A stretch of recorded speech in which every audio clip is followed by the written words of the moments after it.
That was quick. Yeah, because you're using 3 and then you can add to it to them. Like, you can pick 3 cards, but then sometimes when I do it, I then decide that I want more. Yeah. Okay. And then I'll once we're done this, I'll explain sort of how to. It depends what deck you use as well. I mean, Yes. I'm trying to get hold of a Essential Wicca for the relationship one, but can't. Essential Wicca. I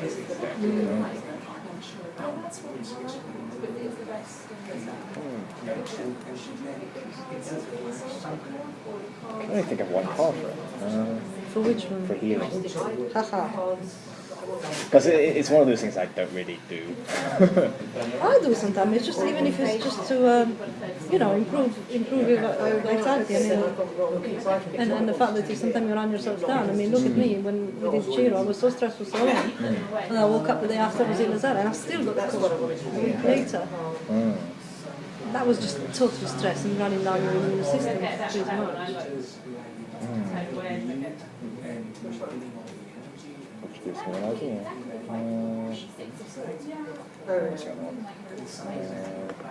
Well, for healing I have the Empress, the High Priestess and the 6 of Swords.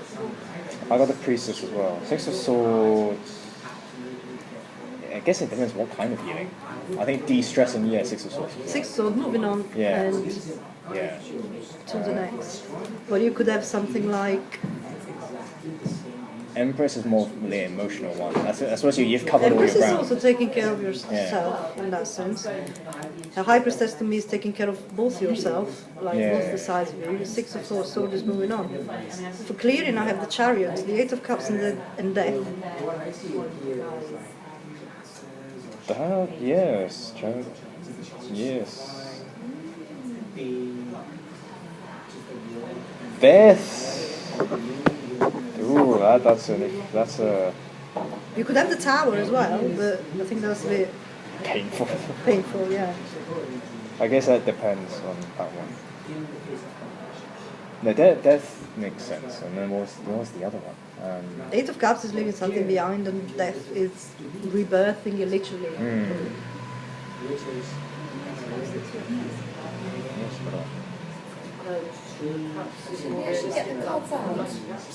Oh, you can just write it down. It's up to you. I'm only just writing them down. If you know your deck well enough, just feel it in your head. You don't really need it. Has anyone got the cards yet? Or?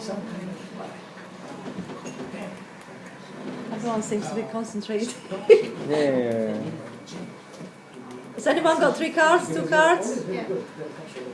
One each. Who wants to go first and tell me what they got and why? Okay. Yeah, go for it. I don't know if I've done this right or not. There's no right or wrong, so don't worry. Clearing, right? Sorry, clearing. Clearing. Yeah. I actually picked the 3 cards for the situation I wanted to clear. Yeah. As opposed to the outcome I wanted. So I picked the problem. I picked the cards for the problem rather than the solution. Does that work? Yeah, as long as you keep the outcome in mind. I then subsequently went on and picked out the outcomes. But I just need some serious shit that I need to... Okay, so you got 6 cards. 3 for the...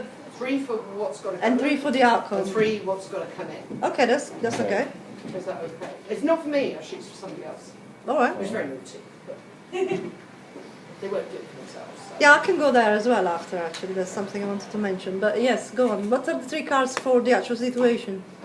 7 of Swords, Tower, 10 of Swords. I already know what that is. Yeah, you want to do, actually. and the outcome? The outcome is the Hermit, Star and Justice. Justice being really important. Yes, and the Hermit I think is important. If it's the person I'm thinking of, the Hermit is very important as well. Now, if you were to do a spell with that, with those cards, right? And bearing in mind that you have 3 cards, so say you're at home, you've got your 6 cards laid out, the top is what you want to get to go out, the bottom is what you want to attract. Yeah. Most important part of the spell is actually, as I was saying before, the asking the questions, affirmating what you want. How would you affirmate that in words? Because bear in mind that you're casting a spell, so you're sitting there with your cards, you got your candle perhaps lit, and then you have to start affirming loudly what you want. What affirmation could you create from that? I want to change the current situation and get rid of all the these negative energies that are surrounding this particular person, and help this person move into a new way of being and thinking. That's very good. And I want this person to get justice, actually. Very good. It's someone who's been treated unfairly. Some people find it uncomfortable to speak loud. I don't know if any of you are, I know you are, but like doing rituals and stuff. But it is okay to speak the words in your mind if you don't want to speak them out loud. Preferably not. I mean, you don't have to shout. You can just be in your room and you know, just affirming, because affirming it and giving it voice gives it more meaning for yourself as well. Anyone else? So I just want to comment on James' choice of cards. It's like, I would say be a bit careful if choosing cards that contradict each other a bit. Because I find, because the Hermit can be like, you sort of not avoiding, but leaving the problem, whilst Justice is confronting it head on. And that can kind of, you know, you're contradicting it. It depends how you I think interpret from it, knowing that, and I think I know the situation she's coming from, I know I should pick the Hermit, but yeah, that's... Okay. This is someone coming to terms with himself. Yeah. Okay. But this is justice being Okay. receiving justice. This is like they're I just want receiving, to leave not doing. Right. Shuffle up.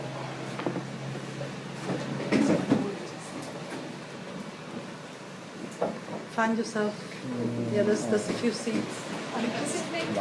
Oh, okay. I just want to see, yeah. Okay. Just the other one. Okay, no problem. Anton, does it make it less effective if you can't kind of bring it down to 3 if you've got like 6? No, it doesn't. Like I'm saying, I'm using 3 because I like to keep it sort of short, but that's just my preference. Yeah. You can use as many as you like. You can create almost like a story that flows with the affirmation that you're saying. So it doesn't really matter how many cards you use. No, that's absolutely fine. What is very important is your focus, that while you do it, you pay attention 100% to it and the affirmating what you want. Because whatever that you're wishing for is, if you are affirmating it wrong, then it won't really work the way you want it to work. So, sorry, anyone else? Yeah. I've got for healing, Temperance, Ace of Cups and Sun. That's lovely. And what affirmation would go with that, if you were... I mean, did you have something in mind when you picked the cards for yourself? Just in general life situations I'm trying to change, to just be on a different vibration.